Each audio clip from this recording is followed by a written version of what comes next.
તો બધા મિત્રોને પાપા સીતારામ મારા વાલા. તો મિત્રો નવા વિડીયોની અંદર તમારું સ્વાગત છે. તો ચેનલમાં નવા હોય તો ચેનલને લાઈક કરો, શેર કરો અને સબસ્ક્રાઈબ કરવાનું ભૂલતા નહીં. જય બાપા સીતારામ. તો વિડીયોમાં બન્યા રહીજો.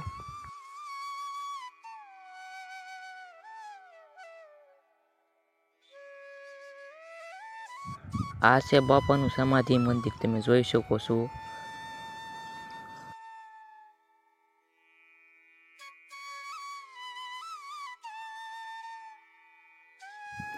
આ એ બાપાના જૂના વાસણો છે, તમે જોઈ શકો છો. જૂના ઠામડા એટલે જો બધા એના કબાટમાં મૂકેલા છે, સરખી રીતે ગોઠવેલા છે. આ છે બગદાણાનું આખું મંદિર, તમે જોઈ શકો છો. તો મિત્રો હવે આપણે વડમાં દર્શન કરશું બાપાના સાક્ષાત. તો મિત્રો ધ્યાનથી જોઈજો. જો તમને આનો આકાર મેળવતા આવડતો હોય તો તમને સાક્ષાત બાપા સીતારામના દર્શન થશે.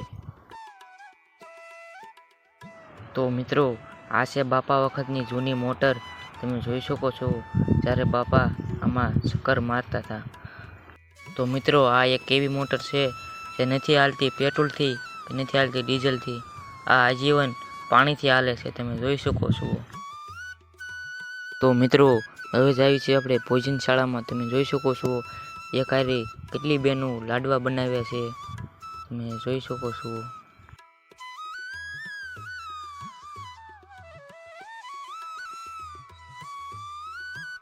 તો મિત્રો આ બાજુ જાવી તો આપણને મોટી મોટી ઉંમરના વડીલો પણ સેવામાં આવેલા છે બાપાના, તમે જોઈ શકો છો.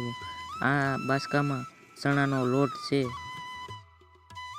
તમે અહીંયા જુઓ તો મોહનથાળ બને છે, તમે જોઈ શકો છો. આ બધી છોકરીઓ છે એ મોહનથાળની ભરેલી છે.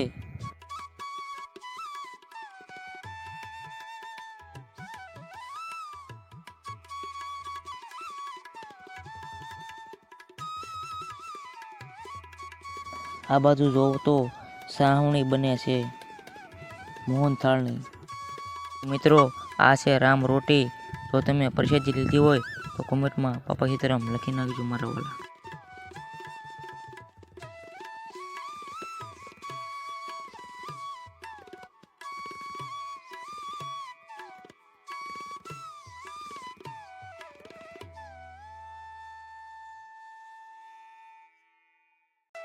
જો મિત્રો આ બધું જોવો તો દાળના મોટા મોટા ટોપ બનાવવામાં આવે છે.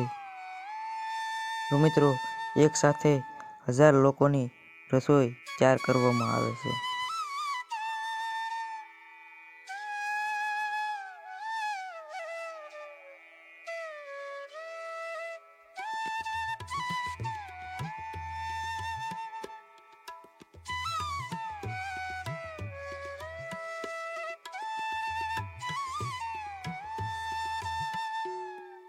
જો મિત્રો અહીંયા પણ કંઈ પણ લોકો આવે તો પછીથી કોઈ દી ખૂટતી નથી.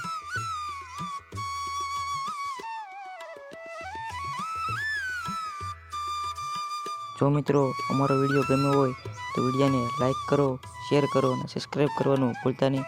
બધા મિત્રોને જય બાપા સીતારામ.